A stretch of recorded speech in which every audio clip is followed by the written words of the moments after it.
Given that I live with you, I am acutely aware of how interested, fascinated you are with the latest developments in the world.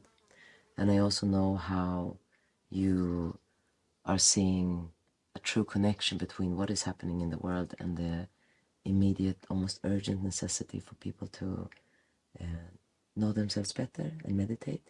Could you explain and elaborate a little bit about that connection?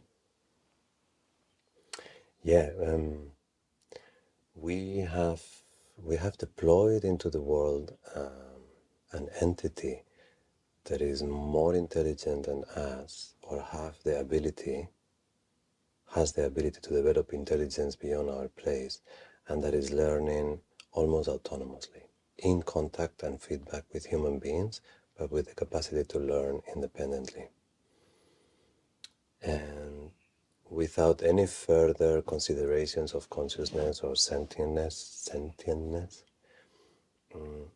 this becomes a technological tool that creates an immediate advancement in pretty much every technology that is nowadays functioning on the world. This means that whichever tendencies our society has, in terms of everything from education to the usage of energy to financial markets to feeding the population of the world, all the tendencies that we have in the system, they are going to accelerate. And not all of them, to say the least, seem to go in a direction that is sustainable and that is developing compassion and freedom in the world. So the other day I was listening to a very intelligent Swedish American physicist, and what he said was that since the deployment of AI into our lives, humanity's runway to get our shit together has dramatically shortened. And I think that beyond any further consideration, even any further moral consideration, as a very basic survival instinct, things have changed. Things have changed. What is about to happen to the world in the next 5 to 10 years is new. And in whichever way we take it,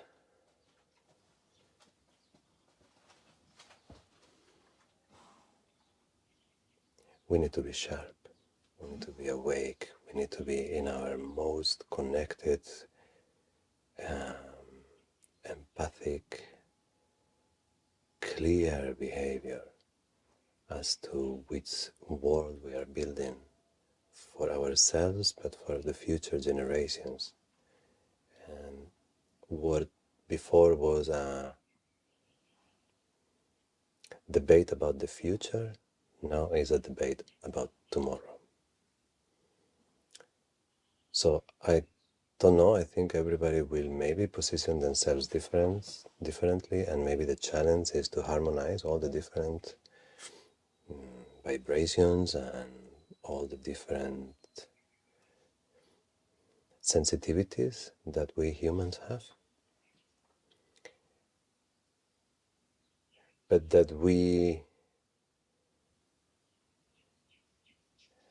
need to heal, and that we need to be fully present now in this moment of human history is undeniable. Any avoidance of our full human potential, I believe, will result in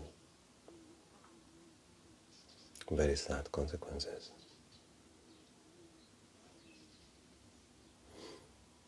At a huge scale.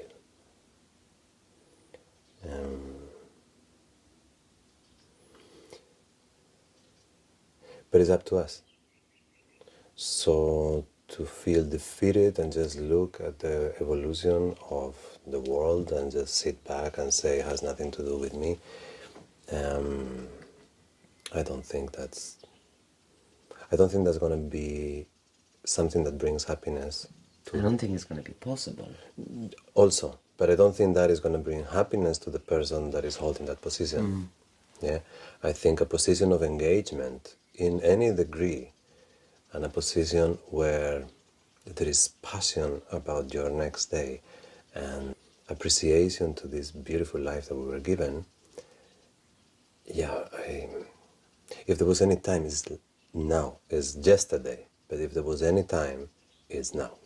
It's really, really now. Most definitely, it's a wow moment. It's fantastic. And could you elaborate on the thought behind why meditation would be the more intelligent solution? Why meditation?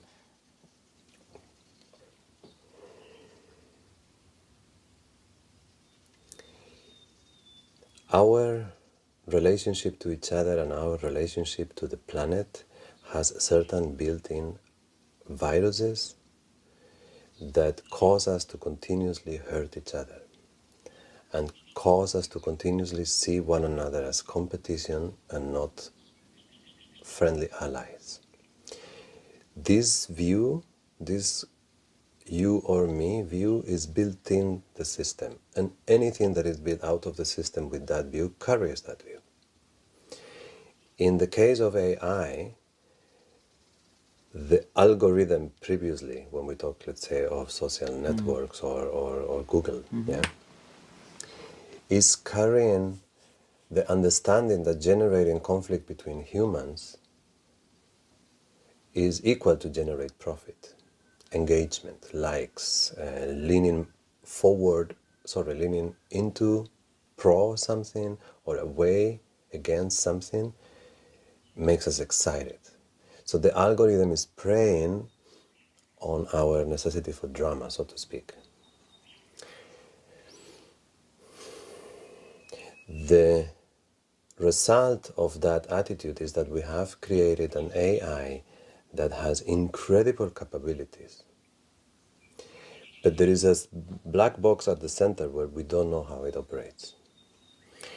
And if this is going to be a tool, we need to make sure that is moving towards the desires or for the benefit of humankind. But what if humankind is operating on a system that is not good for humankind? Which What it is if humankind is operating from greed, from ignorance? What if humankind is operating from forgetfulness? And we create from there. What we create has those tendencies. Now, if that thing that we create, whether it's conscious or not conscious, whether it's sentient or not, this self-learning tool is no longer a tool if it is not aligned with my best interest. And it cannot be aligned with my best interest if I don't know which my best interest is. Therefore, the moment where we understand how our mind works, the moment where we are honest and clear about our motivations, the moment where we understand the ladder of priorities in a way that creates harmony in a very populated world, it's now. Because if we do not know how to explain this to a system that is forever optimizing for a particular objective, you tell this AI, create me benefits. How? Just follow the law and don't hurt anyone. But this don't hurt anyone is so vague that the scientists, the society, the legislators need to understand what is it that we're trying to explain to this thing, so that when it grows and evolves and generates more products, more profits, whatever it is, new technologies, that it is for the benefit of humankind. How are we going to explain this if we don't know it for ourselves? If I don't know how my mind works, if I don't know how my heart works, If I am in my adult life in many ways a child of my emotions. If you don't understand what motivates you to take the choices that you take. Exactly. And if I am in a system that is preying of my weaknesses and that is unanimously accepted by everybody and is creating, like, no one wants to destroy the tropical forest. No one wants to feel ugly the whole time. No one wants to be so restless that you need to buy a new thing all the time. That is not how we thrive. But we live in a system that requires that from us. So we are led to believe that that is the way we are when we aren't, and the machines and the tools and the technologies that we create come from this hungry mind. So if we are to equip this large language model that is self-learning with a solid understanding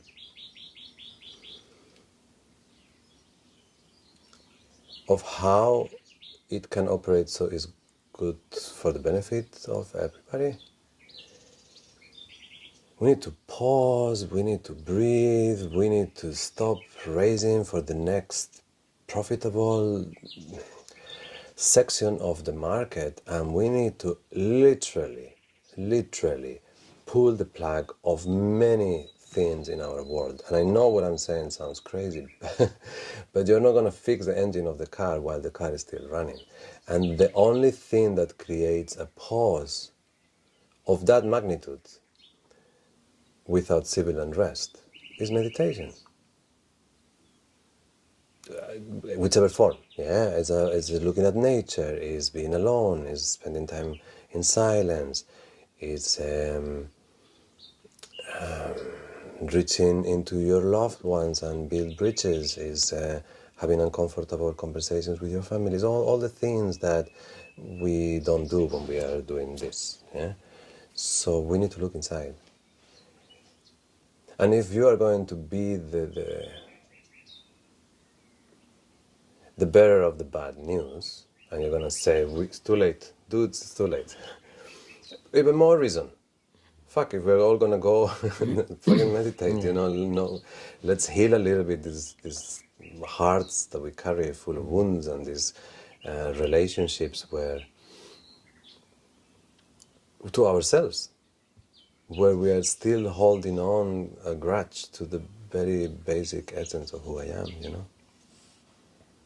So yeah, I would tell anyone, I don't know what you're gonna do with your life, because pretty much all professions are going to be dramatically transformed within the next few years. Yeah? But I would say whatever you do, from build it to break it, from work in the government or work in the revolution, sail around the world, or become an engineer that is going to build the biggest skyscraper, I don't care what you do. But simultaneously to this, yeah, meditate. Look inside. Learn yourself and love yourself. And what you find, understand that those around you are very similar. So if you find in yourself the ability to forgive yourself, then seek for that when you meet another human being. And forgive them. And let's build a model that is really built on forgiveness, on tolerance, and on the appreciation of what is. And what is sometimes needs to be changed, improved. But sometimes it's awesome. It's beautiful and does not need to be changed. It needs to be loved. Let me flow back a question to you. The other day we had at home a conversation about this, and we were listening to, actually watching some YouTube videos and listening to some podcasts. And the conversation got a little dark and pessimistic. And you said no dystopian conversations at home. And I know it's not coming from you look away. I know you're not trying to avoid the subject. I know it's a very proactive decision of becoming part of the solution and not part of the problem, but I would like you to explain that. Well, the primary motivation is, I think, that we have a 16-year-old daughter that is about to go out into the world. And I know for young people in general, because I do work with quite a few of them, it's not an easy time to go out into the world and follow your dreams and do your duty or your honor or live your life. So it's even more important that the choices that young people take, and then of course we have a young person at home, that they take them from a place of internal alignment and integrity. That no matter what is being presented out there, because it is going to change, like you say, and it's going to change in ways that we cannot predict. So you cannot make choices based upon what you think is going to happen, because we have no idea at this point. So the choices we make, they have to be more aligned with who we want to be, how we want to relate to ourselves, how we want to relate to the world. And when you relate to the world with suspicion and fear, well, then that is going to be the nature of the relationship. And I am not saying that because it might become dystopia. It might.